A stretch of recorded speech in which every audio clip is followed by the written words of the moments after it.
کتنا عظیم کام ہے کہ انسان اگر کر لے تو یہاں بھی آباد اور اگر کر لے تو وہاں بھی آباد۔ اب وہ کام کیا ہے؟ اللہ رب العزت نے ارشاد فرمایا قد افلح من تزکا، تحقیق وہ فلاح پا گیا جس نے اپنے من کو پاک کر لیا۔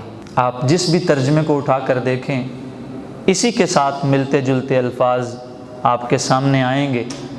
یہ بھی دعا ہے کہ اللہ رب العزت ہمیں قرآن فہمی کی توفیق سے نوازے۔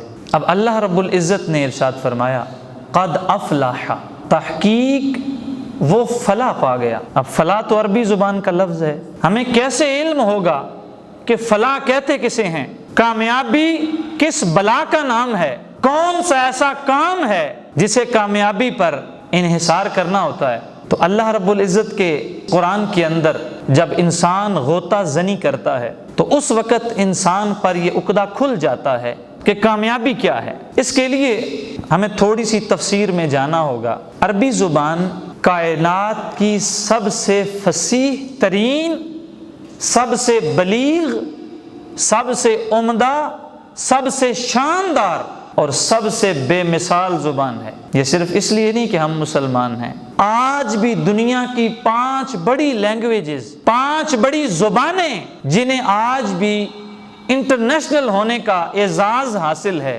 ان کے اندر جہاں دیگر زبانیں ہیں وہاں تیرے اور میرے محبوب کی بولی جانے والی عربی زبان بھی ان 5 زبانوں میں آج بھی شامل ہے۔ یہ انہوں نے کوئی احسان نہیں کیا، اس لیے کہ میرے محبوب کو، یہ بات بڑی توجہ والی ہے، کہ میرے محبوب کو میرے رب نے جو کچھ عطا فرمایا بے مثال عطا فرمایا۔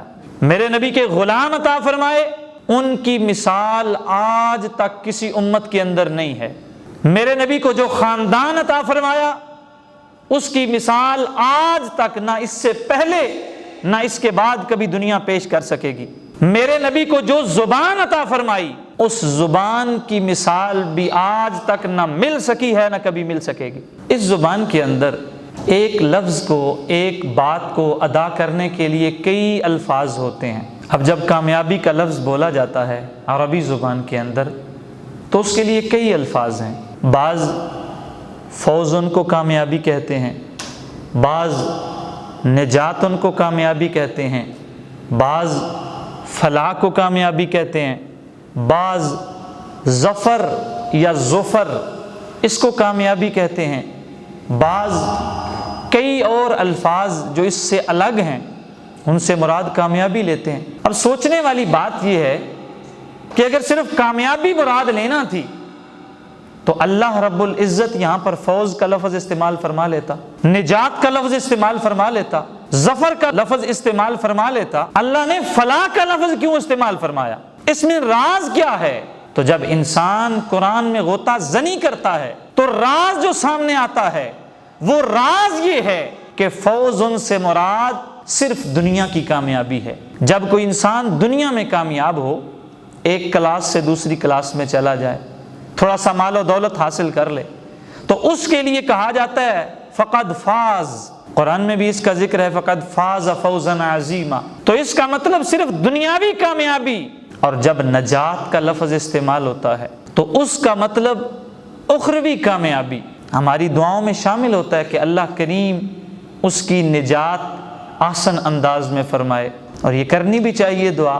تو نجات کا لفظ استعمال ہوا آخرت کے لیے، فوز کا لفظ استعمال ہوا دنیا کے لیے، تو پھر فلاح کا لفظ کس کے لیے استعمال ہوا؟ فلاح کا لفظ استعمال ہوا اس دنیا کی کامیابی کے لیے اور اگلی دنیا کی کامیابی کے لیے۔ تو میرے مالک نے فوز ارشاد نہیں فرمایا، فاز ارشاد نہیں فرمایا، نجات ان کا لفظ ارشاد نہیں فرمایا کہ صرف دنیا کی کامیابی، صرف آخرت کی کامیابی، بلکہ فرمایا فلاح، تحقیق وہ انسان دونوں جہانوں میں بامراد ہو گیا۔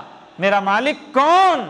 فرمایا جس نے اپنے من کو پاک کر لیا۔ میں خدا ہو کر یہ اعلان فرما رہا ہوں اس کا یہ جہان بھی آباد ہے، اس کا اگلا جہان بھی آباد ہے۔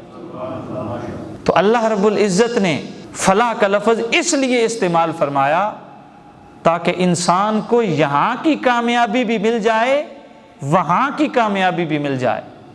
تو کتنا عظیم کام ہے کہ انسان اگر کر لے تو یہاں بھی آباد، اور اگر کر لے تو وہاں بھی آباد۔ اب وہ کام کیا ہے؟